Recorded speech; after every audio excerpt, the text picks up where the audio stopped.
우리가 오늘 읽은 본문 앞절을 잠시 생각해 볼 필요가 있습니다. 사도행전 6장 1절에서 7절까지의 말씀은 초대교회가 급속도로 성장하는 가운데에 구제와 관련된 행정적 문제를 해결하기 위해서 사도들이 모여서 이제 7명의 일꾼들을 세우는 그런 장면이 등장을 합니다. 그리고 이어서 바로 오늘 우리가 읽은 8절에서 15절까지의 말씀은 스데반이라는 한 사람의 사역, 그리고 그를 통해서 복음의 확장, 또한 이것을 기점으로 해서 핍박이 점점 가속화되고 있다라는 사실을 우리에게 말씀해 주고 있습니다. 이러한 스데반의 이야기 이전에 오늘 우리가 읽은 본문은 회당에서의 논쟁이 등장을 합니다. 오늘 그 논쟁이 무엇이고 예수님께서 그 논쟁 가운데서 일어났던 일들을 어떻게 말씀하고 계신지에 대해서 우리가 같이 한번 살펴보도록 하겠습니다. 먼저 우리가 생각해 보아야 할 것은 유대 회당에서의 논쟁입니다. 오늘 본문 9절에서 보면은 이렇게 말씀하고 있습니다. 이른바 자유민들 즉 구레네인 알렉산드리아인 길리기아와 아시아에서 온 사람들의 회당에서 어떤 자들이 일어나 스데반과 더불어 논쟁할세, 이렇게 말씀하고 있습니다. 오늘 9절에서 보면은 자유민들이라는 사람들이 등장하고요. 그 다음에 네 곳의 지역에서 온 사람들이 등장을 하고 있습니다. 그런데 그렇게 온 사람들이 회당에서 모여서 스데반과 논쟁을 하게 됩니다. 그런데 이제 먼저 저 회당에 대해서 우리가 잠깐 생각을 해보면 여러 가지 견해들이 있습니다. 자유민들, 즉 여러 곳에서 온 사람들이 모인 하나의 회당이다라는 견해가 있고요. 또 두 개의 견해가 있습니다. 하나는 구레네인 알렉산드리아인들이 모인 한 곳과 길리기아와 아시아에서 온 사람들이 모인 회당 한 곳, 그래서 두 곳, 이런 견해도 가지고 있습니다. 그런데 그런 견해가 중요하다라고 저는 생각하지 않습니다. 왜냐하면 당시 예루살렘에는요 480개의 회당이 있었다라고 합니다. 이것이 정확한 수치는 아닐 겁니다. 그만큼 예루살렘에는 수많은 회당들이 있었고, 더 중요한 것은 스데반은 그러한 회당을 거점 삼아 하나님의 복음을 증거하고 있었다라는 것을 우리가 알 수 있습니다. 자, 그렇다면은 스데반과 유대인들이 회당에서 논쟁을 벌였던 그 주제들은 무엇인지 우리가 하나하나 살펴보도록 하겠습니다.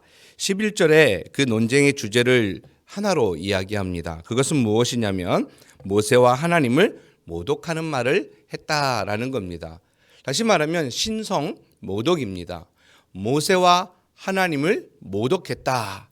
이 말을 정확하게 14절에서 그것을 설명해 주고 있습니다. 그의 말에 이 나사렛 예수가 이곳을 헐고 또 모세가 우리에게 전하여 준 규례를 고치겠다 함을 우리가 들었노라 하거늘, 이렇게 말씀을 합니다. 여러분, 첫 번째로 우리가 생각해 봐야 할 건 무엇이겠습니까? 바로 모세를 모독했다라는 것입니다. 모세를 모독했다라는 것은 뭘까요? 14절에 우리가 금방 읽었던 것처럼 하나님께서 우리에게 준 율법을 고치겠다라는 말을 들었다라는 겁니다. 그러면 유대인들은 율법을 어떻게 생각하고 있습니까? 그들은요, 율법을 영원한 것으로 하나님께서 주신 확실한 말씀으로 생각하고 있었는데, 이 율법을 고치겠다 하니 그들에게는 신성 모독이 되는 겁니다. 또 한 가지, 바로 하나님을 모독했다라는 것은 무엇을 말하냐면 이곳을 헐고 다시 세우겠다라는 겁니다. 여러분, 무엇을 한다라는 것이죠? 바로 예루살렘 성전을 헐고 다시 세우겠다라는 말을 했다라는 겁니다. 여러분, 유대인들은 이 예루살렘 성전을 어떻게 생각하고 있었습니까? 그들은요, 이스라엘 백성들이 모이는 구심점이 예루살렘 성전입니다. 그리고 예배의 기초가 되는 것이 바로 예루살렘 성전이었는데, 그것을 헐고 다시 세우겠다라고 하니 하나님이 계신 그곳을 헌다라는 것은 바로 하나님을 모독한다라는 겁니다.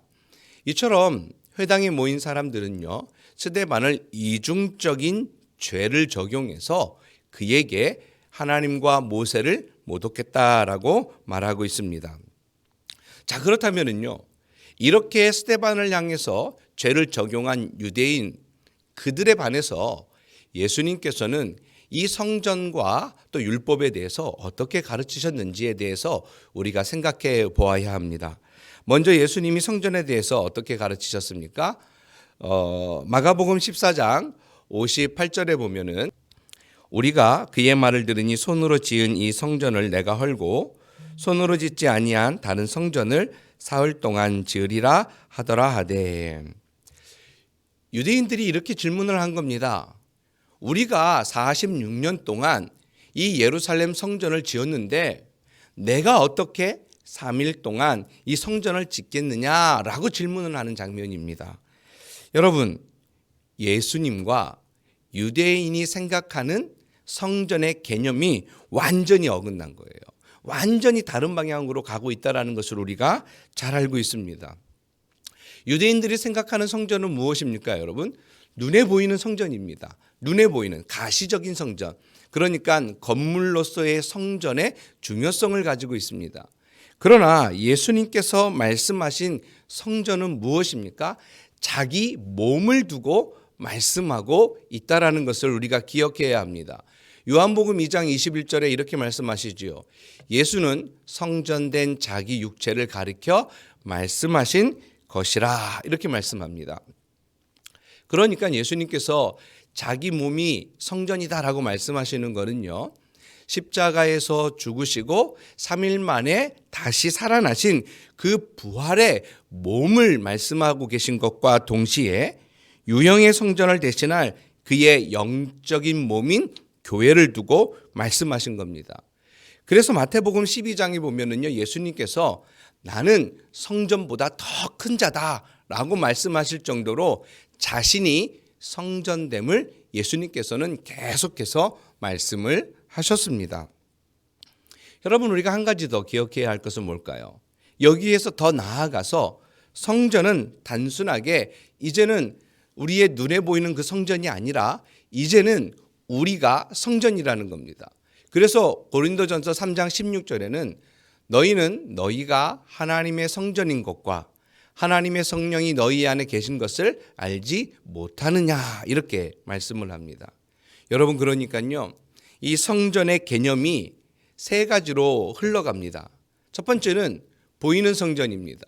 유대인들이 믿고 있었던 그 눈에 보이는 건물로서의 성전을 말하고 있고요. 그 다음에는 예수님께서 십자가에 죽으시고 3일 만에 부활하신 부활의 몸인 예수님 자신, 그리고 지금은요, 예수 그리스도를 믿는 여러분들과 제 안에 성령 하나님이 거하시는 하나님의 성전이 된 것입니다.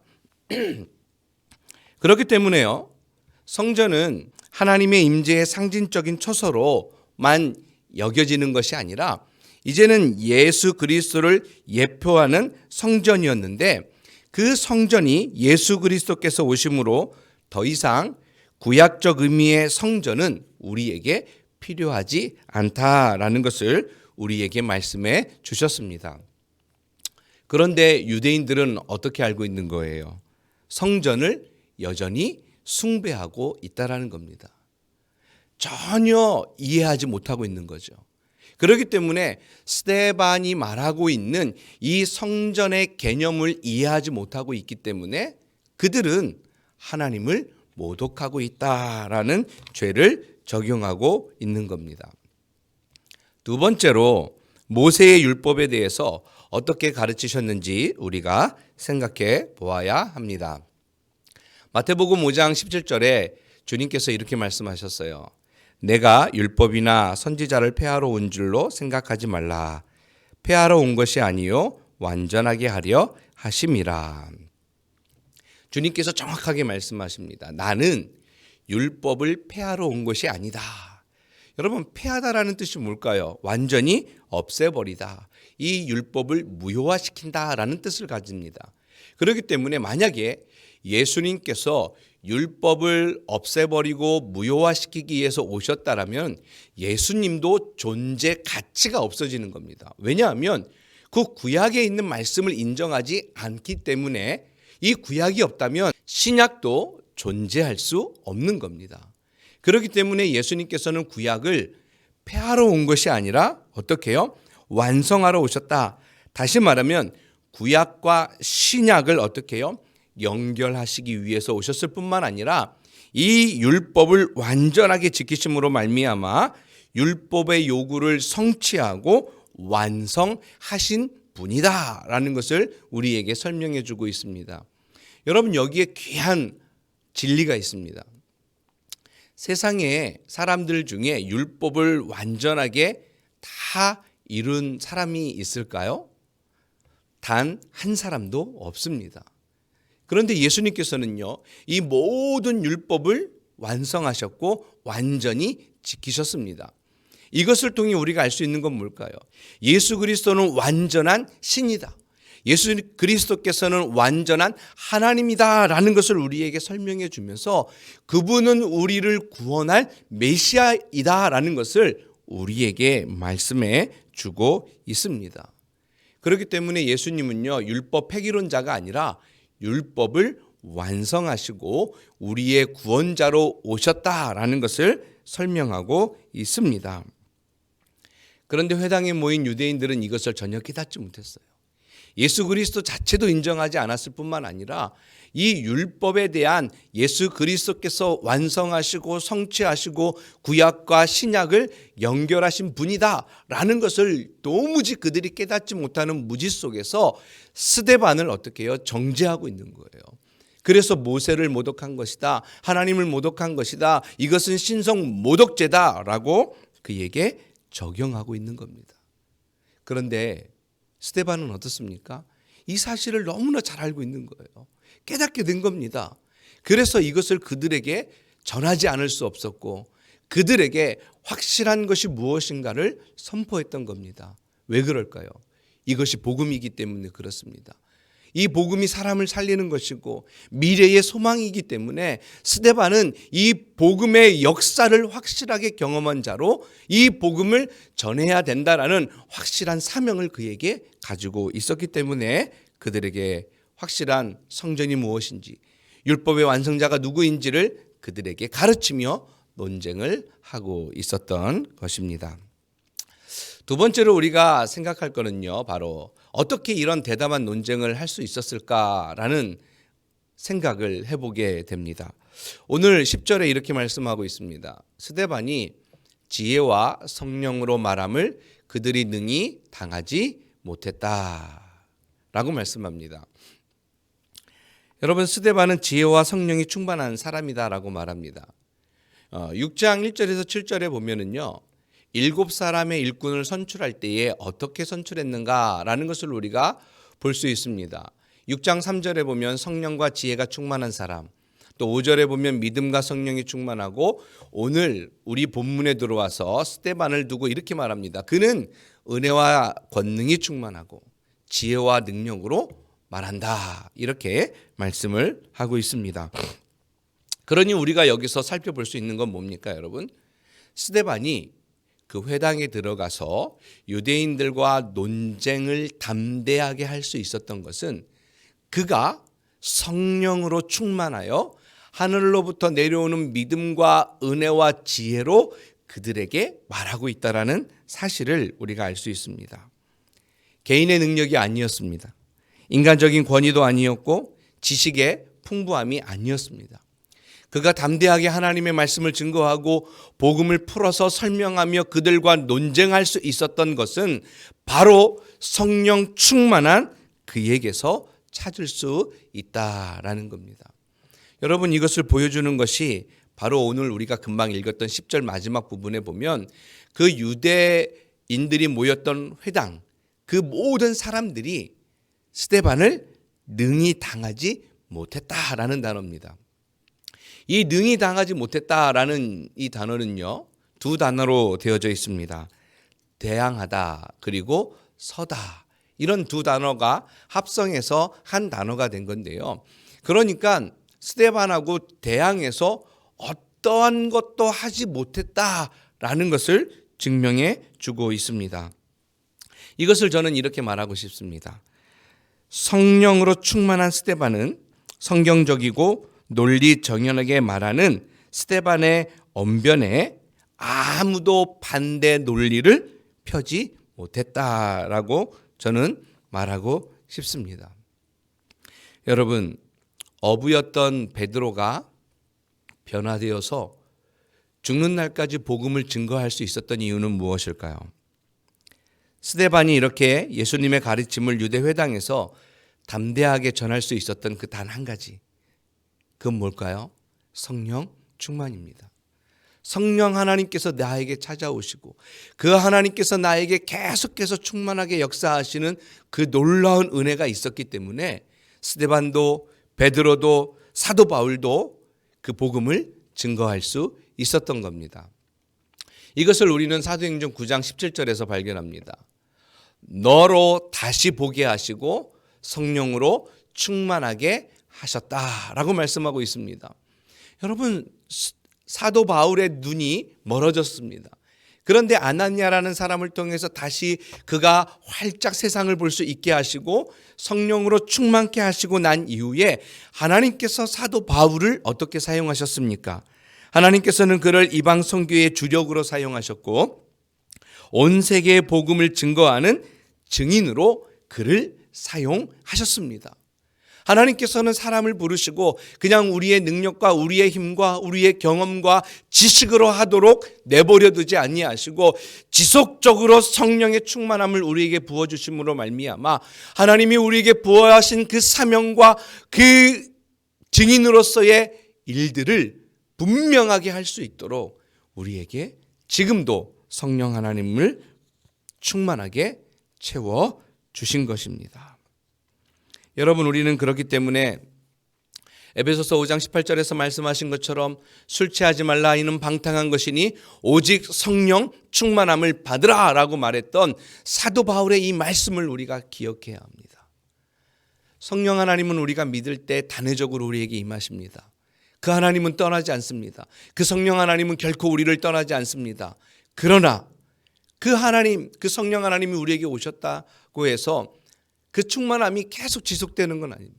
그렇기 때문에 우리는 성령 충만을 위해서 지속적으로 하나님 앞에 구하고 기도하고 날마다 주님의 보좌 앞으로 나아가야 될 줄 믿습니다. 이 논쟁이 가져온 결과는 뭘까요, 여러분? 우리가 세 번째로 생각해 보아야 할 겁니다. 스데반이 회당에 들어가서 이러한 복음, 즉 성전과 율법에 대해서 논쟁하고 그들과 이야기를 나눈 결과가 무엇인가를 우리가 생각해 보아야 합니다. 12절에 보면은 이렇게 말씀합니다. 백성과 장로와 서기관들을 충동시켜 와서 잡아가지고 공회에 이르러. 다시 말하면 스데반을 잡아다가 어떻게 해요? 공회에 세운 겁니다. 한 단어로 표현한다면 바로 핍박입니다.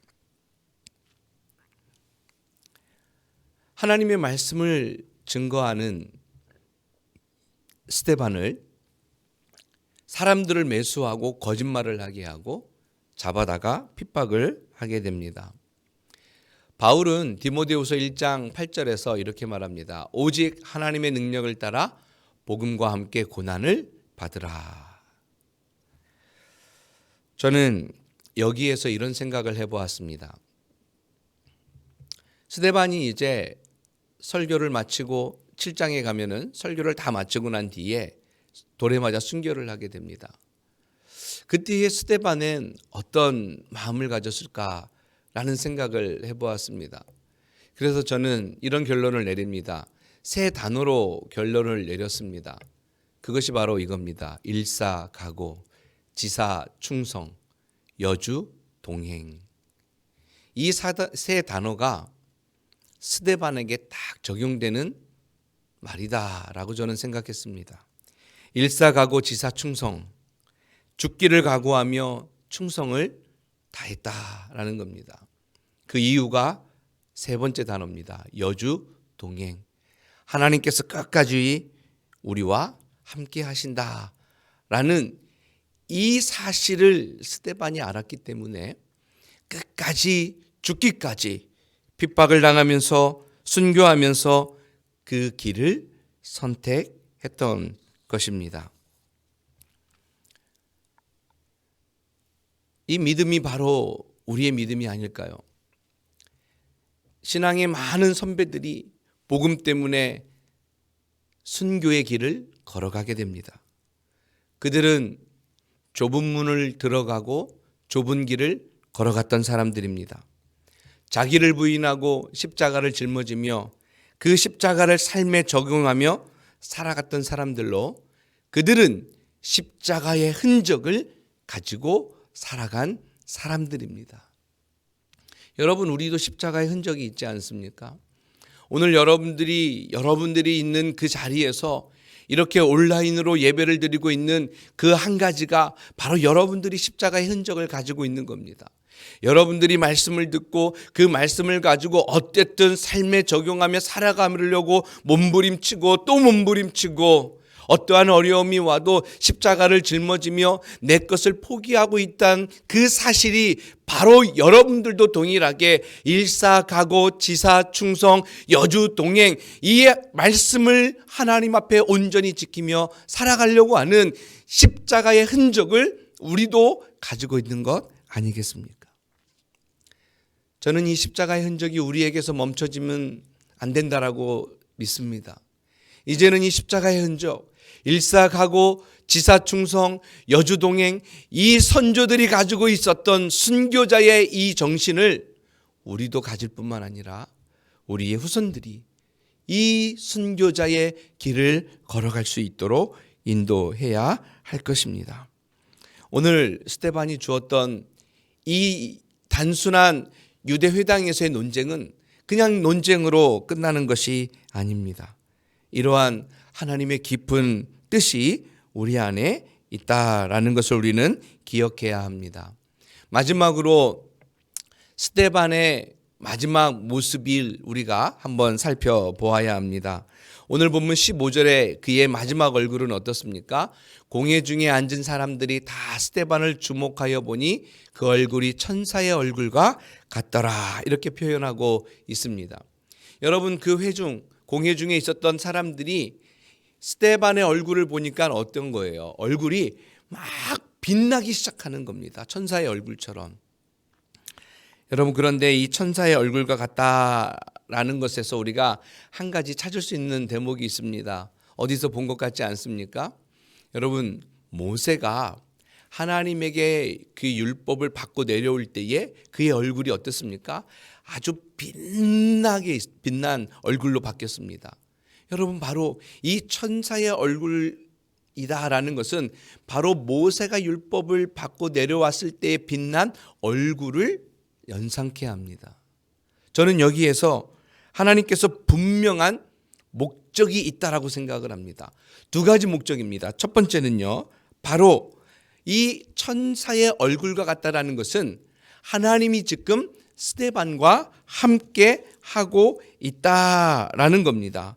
두 번째는요, 모세의 얼굴과 비교하고 있는 것은 바로 모세의 사역과 스데반의 이 말씀의 해석이 하나님으로부터 승인 받았다라는 증거입니다. 그러니까 스데반의 이 설교는 하나님 편에서는 옳은 것이었습니다. 그러나 여러분 어떻습니까? 유대회당에 모인 사람들이나 공회 중에 모인 사람들은 스데반을 죽이려고 합니다. 하나님이 함께하는 그 모습을 보았음에도 불구하고 그들은 회개하기는커녕 하나님의 말씀을 온전히 바라고 기도하고 선포했던 스데반을 어떻게 해요? 죽이려고 합니다. 그것을 정확하게 알 수 있는 대목이 사도행전 7장 54절입니다. 그들이 이 말을 듣고 마음에 찔려 그를 향하여 이를 갈거늘.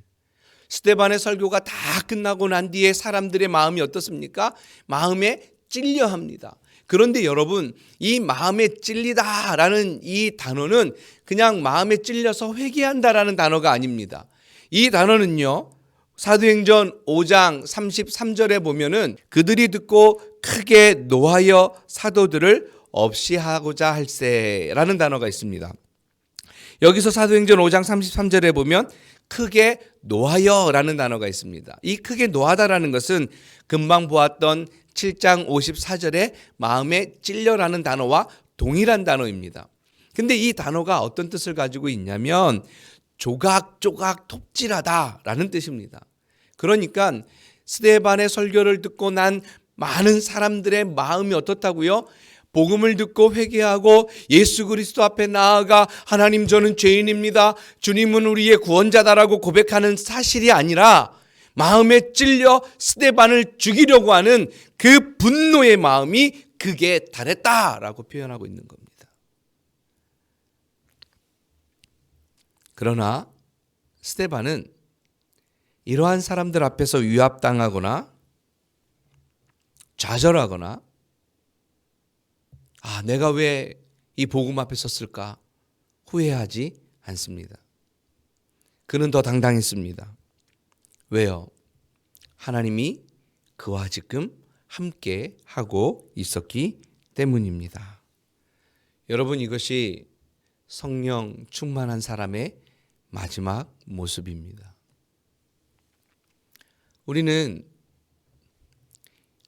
이 복음의 사역을 때로는 너무나 쉽게 생각할 때가 있습니다. 그리고 이 복음을 증거하고 하나님의 마음을 가진 자로 살아가는 것이 너무나 간단한 것처럼 보입니다. 그러나 그렇지 않습니다. 성령으로 충만한 사람의 삶은 때로는 우리의 것들을 포기하고 때로는 내가 가지고 있는 모든 것들을 다 버려야 할 때가 있습니다. 이것을 우리는 알아야 합니다. 오늘 스데반의 이 한 사건을 통해서 이제 핍박이 본격적으로 시작되고 8장에 들어서는 교회가 핍박을 받아 모든 성도들이 각 지방으로 흩어지는 일들이 일어납니다. 그 일들 사건을 통해서 오늘 이 복음이 여기까지 왔고 우리가 그 복음을 가지고 살아가고 있습니다. 저는 여러분들이 성령 충만해서 십자가의 흔적을 가지고 어떠한 상황 앞에서도 당당한 사람으로 살아갈 수 있기를 간절히 소원합니다. 왜 그럴까요? 하나님께서 여러분들과 함께 하시고 있기 때문에 그렇습니다. 성령 하나님이 우리 안에 계시고 우리가 하나님의 성전인 것을 기억하고 날마다 여러분들이 거한 그곳에서 빛과 소금의 역할을 감당하는 여러분 모두가 되어지기를 간절히 소망합니다.